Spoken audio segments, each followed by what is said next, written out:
Thank you all very much. I think every one of us that has a television has probably heard that commercial from Capital Credit Card, Capital One.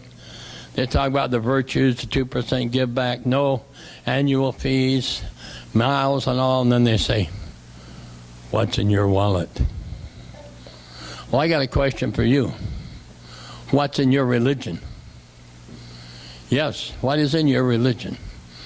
Religions are of mankind, reaching out to God. They're not salvation. Even the most primitive man worshiping a tree is using religion to worship his tree. There's probably hundreds of religions out there, I'm sure. Some are even really harmful. Some are deadly. But I'm going to cover first three of the major things here right now about atheism. Oh, there is no God. That is the most ridiculous thing I have ever heard.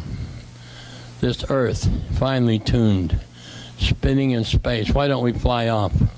Why, if I leave this here 5 years from now, if nobody bothers it, it's still going to be there. My wife has some musical jewelry boxes, been sitting on the shelf 22 years. Other than the dusting, they aren't going anywhere. We're flying around in space like this. Why aren't we flying out? Because God designed it. He built it. They want to claim there's no God only because that way they can do away with the laws.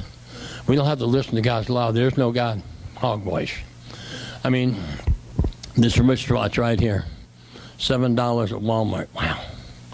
But if I was to tell you, I was standing at McDonald's last night, and there was a terrible car wreck, and they all flew up and started landing on my watch, on my wrist, and they all started keeping time, and that's how I got my watch.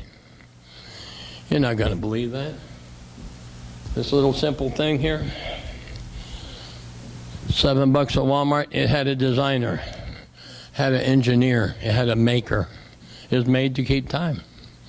Somewhere, probably in China, there's a blueprint for it.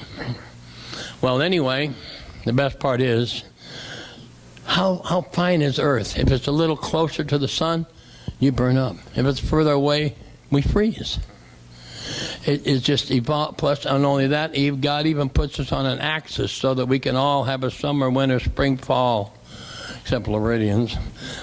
We have summer, same thing. But anyway, crops can grow all over the world that way.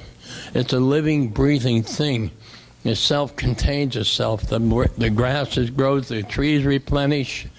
It's a living thing. How can you deny there is a God? Only those, either the most ignorant or those that are belligerent and don't want to obey. That's what it really amounts to. They don't want to obey God. Next category is agnostics. Well, there's the man upstairs. They don't put a personal attachment to it. Well, a great old man upstairs. Now, I'm not getting down on any of these lodges. The Moose, the Elks, the Lions, they're all good old boy clubs. I just call them overgrown fraternity. There's one that is dangerous, and it has their own religion. That's the Masonic and Shrine. Yes, they have their own worship system. It's true all the way through and through. Their grandfather of the Masons says, to that we see about the religion. We serve a God, but it's not the God you know. To those of the 31st, second degree Masonry, you should be, by all means, pure in the purity of the Luciferian doctrine. I say to you, if Lucifer was not God, would Jesus spread false rumors against him? Yes, Lucifer is God, and they wear the Antichrist. I almost get into this thing. They wear the symbol of the Antichrist. Their leader has it on his head, the four-way cross. That's a religion, folks. That's a generic. They call it the great architect of the universe, GOTA, and that's who they pray to. They have another way to heaven. You put your hand on this Hiram Albreth. He died and resurrected. I was almost drawn into that. And I was almost drawn into the Shriners by a man that's a businessman. I admired him. He ran a car deal out. And I used to take my cars, his cars, and sell them on the streets and put them back, say, Booty, I got this and that, and the stock number and that permanent, had a grand time. And one day coming back from auction, he says, you ever thought about joining the Shrine? I said, oh, that's for you big money people, He said, we're not allowed to invite people. But if you ask me, I'll be proud to sponsor you. He said, we need more good Christian men like you. Well, I mean, I thought, gee whiz, this guy's a millionaire. He wants to be in his club. And I said, I don't have that kind of money, brother. He said, well, start out low as a mason and work your way up. I said, there's a connection? He said, yes. He said, it's like enlisted men and then officers. You can go to top sergeant as a 33rd Mason, or you can enter into the field like officers as a Shriner. Oh, I knew right away something was wrong there, because I didn't really almost marry, but I was dating heavily a girl who back home who was a Mormon, and I thought they were clean, wholesome. They're clean, wholesome folks. They got a nice religion. But all the men are expected to become Masons. They pulled the deal with the Masonic Lodge. In the Salt Lake Temple right now, all the high priests have symbols, Masonic symbols on their garments. And that said, if you're in bed with them, who are you?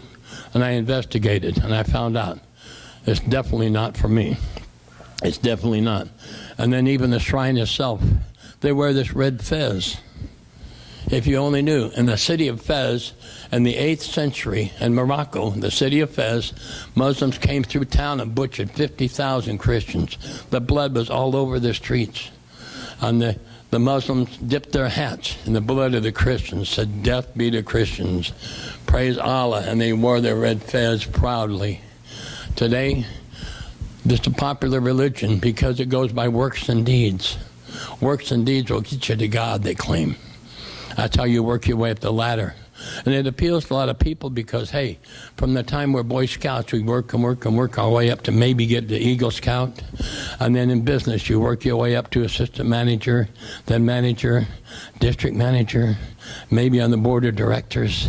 You earn your way as you go. And that's what this religion, this false religion, and many other ones like them. There's just one I know for well of because I almost got caught up in it. And I was going to have to say, who are you? I'll say, I'm Larry Godden. I'm in darkness seeking the light of masonry. Jesus said, you can't do that. Don't do that. Most churches ban them. Some of them, they don't. They're in there anyway. Even the Southern Baptists banned them years ago. The Catholic Church started their own thing called Knights of Columbus, which is just another good old boy club. It keeps them from getting out there. I have no problem with all the other lodges because it's like boaters are going to join a boatermen's club, golfers are going to join a golf club. That's for society, socializing, that's fine. But these agnostics, now I ran into a former agnostic in Iowa. He was a farmer. Now farmers, they all believe in God. They really know because their life depends upon the product, upon growing things, and they can't deny a God. This one gave his testimony. And he says, he believed in a God, the man upstairs, but didn't see a need for Jesus. But his wife's in church on New Year's Eve, Christmas Eve. He's sitting at home, and a flock of blackbirds are trying to get into his window. They're banging on the window. Well, blackbirds, if you know farming, blackbirds are valuable. You want them in your barn. They eat insects. They don't carry disease. They'll come down even on your cows and pick the insects off them. They're janitors of the garage of your barn. So he goes and he opens the doors and he turns the lights on and he runs over to them and says, "Go, go!" And he realizes he's panicking them. They're getting more panicked. They're hitting his glass so hard. To them, he's just like 900-foot tall monster screaming things at him that they can't understand. Almost like if God shouts at us, sometimes we can't always understand in the Bible days. Well, he realized it was hopeless. He was making it worse. He said, if I could just speak bird. Hey, guys, look over the barn. There you go. Heaven's waiting for you. He said, if I could just become a bird a little while. And they hit him. That's who Jesus is. That's who Jesus is. God came like if he could just become a bird, he would have led them all to the barn. But he couldn't do it. But he knows that's who Jesus is and what Jesus was all about. Moving along, there's more specific varieties. Some religions are really harmful. India, people are starving in India. You know why? their religion. Religion, yeah. They are not allowed to kill any insect. They believe in reincarnation. Those weevils and the grasshoppers eat, no, they get 8% of their crop. 8% is all they get. The animals get the rest. They can't kill them grasshoppers. They can't kill the boll weevils because that could be great-great-uncle Charles on his way down. Once he reaches nothing, then he goes to heaven by their thinking. So they receive 8% of their crop. What's a shame. Now, if you have an elephant, oh, it's like owning a bulldozer. You're a wealthy person. You have to feed this dumb thing 8 to 10 hours a day. But he's a great worker. You can make money having an elephant. Oh, it's like owning a bulldozer, You can pull down trees. You can do all kinds of stuff. And you try to breed elephants, and you hope to get a baby, which you can then pass on to your son. And he'll have another 2 or 3 generations of, elephants. But if that elephant delivers a white baby, an albino, you're ruined. You're ruined because you cannot work a white elephant over there. They're sacred. They're holy. So your next 3 generations are going to be bankrupted because you have a white elephant. That's silly. That's sad. People have been known to paint them up and try to pass them off. We joke about having white elephant sales to get rid of our junk, but that's seriously almost life and death. So that's some of the various gods we have. Now, moving into, we had so many years of dark ages. Why? For a while, the gospel flourished. Dark ages came about because men got control of the church, and they started rewriting things, and they started taking the power. They kept the Bible hidden in Latin. No one understood Latin except them. And they would piecemeal the Bible out in little pieces. And then they invented a crazy thing called purgatory. I'm sorry your father died, dear, but you pay us enough money, we'll sing songs for him and praise him and get him out of purgatory. That's hogwash. He's either in heaven or hell. That's it. He's already there. It's just a way of getting money. In fact, originally, when you sinned, you're supposed to come to the Father, come to the church, say, I have sinned. I want to repent. I want to change. They say, well, sacrifice. Well, they turned it around to where a man would say, Father, I have to kill somebody tonight. Well, that's pretty serious. Give $20,000, do 12 Hail Marys, and go, son. You're forgiven. That's not the way God wants it. That's perverted way. And then come along King Henry VIII. He wanted them to know his first marriage so he could marry someone else. They refused to. Guess what? He started a thing called the Church of England. Just as more perverted than even the others. Well, now and then men came along and they tried to. Translating the Bible was hard and long and tedious by hand. Along came John Wycliffe in the 1200s. He was translating the Bible and he was spreading it around. Well, Church of England grabbed him and burned him at the stake. 40 years later, they dug up his bones and burned him again. That's how much mad they were at him, in danger of losing their grip on people. And then along come about another 20 years, John Coulter. He started writing the Bible out. And a lot of it got out, but they captured him and they burned him at the stake, and they used some of his Bible's paper to start the fire with. That's how they hated. But he was dying. He said, within 100 years, a man will come and set this Bible free for all of you. 112 years later, Martin Luther come upon the scene. He was a monk, and he had read the Bible through and through and through. And he found, by grace are you saved through faith. It is a gift of God, not of works, lest any man should boast. Hey, folks, it's free. Hey, it's free. Get him. No, he had to run for his life. But just then, the printing press was invented. Gutenberg invented a printing press. And the first thing he printed was the Bible. And he printed and printed and printed, and the Bible got out, and people started protesting. And they started their own church, protesting it. And that's who we are today. We're Protestant. We're Protestant. It's a polite word saying protesters. We protested against the Church of England and all the other false religion. We're Protestant. That's what Protestant means. And even today, now back even in second century, first century, after Christ was born, left, there was false prophets running around. And Peter, he's writing, they started churches all around Peter and Paul all over the area. But in one, he's writing back to the church he started in Philippi. He said, but there are also false prophets in Israel running around, just as there will be false teachers among you. They will cleverly teach destructive heresies and even deny the master who brought them. That was going on already in his day. Folks, it goes on today. I mean, there's false prophets. I don't put much stock in TV preachers. I know there's a couple really that I think are okay. But what gets me is they say, you need to send your money to God. Here's my address. Yeah, that's what they do. One of them, a big-time preacher, I won't mention his name, has 2 jet airplanes, a small one for hopping around and a big one for taking people. What did God say, go and do that? These are people who have taken it and to extreme. But as I said, you got to search these out. I worked at a place where money counting was going on for a while. But the first 2 days, all we did was study. They had books. On one page, there'd be a $10 bill and a 20, and then you have a test. Where was the serial number? What position? Where was the who? What's the name of the treasurer that signs it? What is this? What is that? You had to study that original. I mean, you had to study it. 2 full days of studying it, and then we had them on the wall.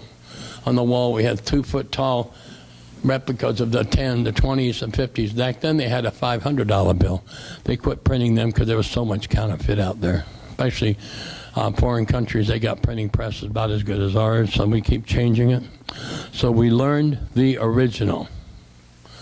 And that's what you have to do with the religions. Learn the original, and then you won't be fooled. Now, in the last week and a half, I've lost 2 friends. Webb Watson, it was a surprise, boom, like that. Had blood clots, went in, and boom. But another fellow, friend of mine I've known for years, Theron J. Edge, we call him TJ. He helped found the Servant's Heart Ministry with Bob Brown 18 years ago, because I've been with him 16 now. And he was true and tried. And this man had been through a lot. Well, he was in the hospital for surgery once. He got MRSA, and he lost all the top digits of his fingers. He was still out there working. He lost his toes. One woman came up and said, we need a wheelchair. My husband lost 3 of his toes. He said, really, lady, I have no toes. I have no fingers. Excuse me. And he jumps on the forklift, and off he goes. Well, he showed up one day and said, Larry, I'm terminal. I got 6 months to live. I said, TJ, I'm sorry to hear that. But TJ, make those 6 months count. Finish strong. Go out hard, man. Make it the best, I said, damn 6 months you've ever had in your life. Do it, Lon. And he had just gotten married. And he got this. I said, hey, you got 6 months. I'm terminal. Nobody in here is not terminal. We're all terminal. My children, my great-grandchildren are terminal. I just went. Does any of you here that are not terminal, let me know. I want to see about that one, right? It isn't a matter of if, it's a matter of when. TJ got to staying in there working. Those who went to his funeral yesterday at First Baptist, they saw what accomplishments he had made, even in his last year. And God gave him 2 more years. And in that time, he put his house together. He sold the expensive house he had, bought a mobile home in the Starlight Ranch so his wife could afford it, and she can be around a bunch of little old ladies that play bingo, and support group. And she can go to the clubhouse, and she's safe there. And she can afford to stay there. He put all of his affairs in order. They're saying that cancer is terrible, but I'm saying, hey, folks, this man got his life together, made friends of his enemies, and got to know his his loved ones even closer. And he served God hard and strong. I saw him 2 weeks ago. He said, well, it's about time. I said, yeah. He said, Larry, you're the only one that gave me sound advice. I finished strong. I said, good. It'd be like Paul. I finished the race. Now there's a reward waiting for me. How about you? What you going to do with your life? You know, how much time you got left? We had a little girl get killed right down here in front of Family Dollar walking down the road. It happens. Webb didn't have any knowledge at all. He's gone. But my mother, reminds me of my mother, when she was dying, I flew back. I was sitting there crying. She woke up and said, don't you cry for me. So I'm out of here. Yeah, I know, Mom. I'm graduating. Yeah, Mom, I know, but Mom. Said, listen to me. What'd you do? Did you cry when you left high school? No. Did you cry when you got out of boot camp? No. I threw my hat in the air so high, I whooped and hollered. I lost it, but I had 5 more. I'm okay. What did you do when you got out of the Navy? Fortunately, I got out in June of 28th, 1963. July 10th, my ship is scheduled to sail right smack to Vietnam. Now the fighting, before there was no fighting. Now the fighting is hot and heavy. But I was back home in Iowa. On the way out the door, I put a shirt on my antenna. I drove back and forth in front of the base. Hey, I'm going home. Ha, ha, ha, ha, ha. And a few people looked at me, and finally, after a while, the guard lowered his rifle at me. I think he was tired of hearing it. But my mom said, that's what I'm doing, son. I am going home. Let me go. TJ and I both sung together that song, This World Is Not My Home. I'm just passing through. Treasures are laid out somewhere beyond the blue. That's how it is, folks. This is grade school and high school here. This grade school and high school is not designed for you to stay there forever. Even if you go to college, okay, but you're not designed as a life. It's to launch you. Earth is like grade school and high school. These 80, 90, 100 years are like poof, in eternity, nothing to it. It's a preparing, it's a launching pad. You're either going to pass or you're going to fail. Now, what's in your walk? Everybody has a walk with the Lord. What's in your walk? If I'm wanting to go from here to England, that's my family heritage is in England. But let's say I want to go there. I take a ship and I put my compass at 060. I will not get there. I'll be drifted apart somewhere. The wind, the rains, the waves. I'll wind up either in Spain, probably down the coast of Africa. I don't know where I'll be at. But you have to constantly make corrections in your course. And that's why I say you can get too jagged a line like that and not making corrections in your course. If that happens to you, it's like 1 step forward, 2 steps back. Today they have marvelous equipment. They have GPS to keep people on the right track. And I mean, by the minute it's brought back. You're off course by this much. You're off course by that much. When I was in the Navy, a man had to take a sextant and study and say, okay, we're here. We're supposed to be over here. Come left for so many degrees, then go back to 060. But the longer you take to change your plans, the longer the trip is going to take you. You're going to wind up, you might make it to England if you keep correcting yourself. But brother, you're going to have 2 to 3 times the work and encounter 3 times the storms. And you're just going to be so much more work that you could have avoided. So that's why I asked you, what is in your religion? What's your relationship with God? Are you and He all right? I hear people talk about, well, 2 million years ago. I don't care about 2 million years ago. I don't care about 1,000 years ago. I don't care what went on. God could have used this earth 12 times. I care not. What I care is right here and now, my relationship with Him. Am I up to date? How about you? How's your sailing going? Are you sailing this way, and bringing it back, bringing it back? There was a song back in Porgy and Bess. And one day of praying is 6 nights of fun. The odds against going to heaven, 6 to 1. But it's just a never-ending thing. And even Paul says you must bury the old man daily. You have to be ready. You have to be prepared to just correct your course constantly. Nowadays, like I said, electronically it's done for us by ships. But we did a lot of sideways sailing after storms. And sometimes you had to come into a storm, but then you had to get back on your right course. But what's in your walk with the Lord? I'm going to ask the praise team to come on up, please. And we're going to close now in just a minute.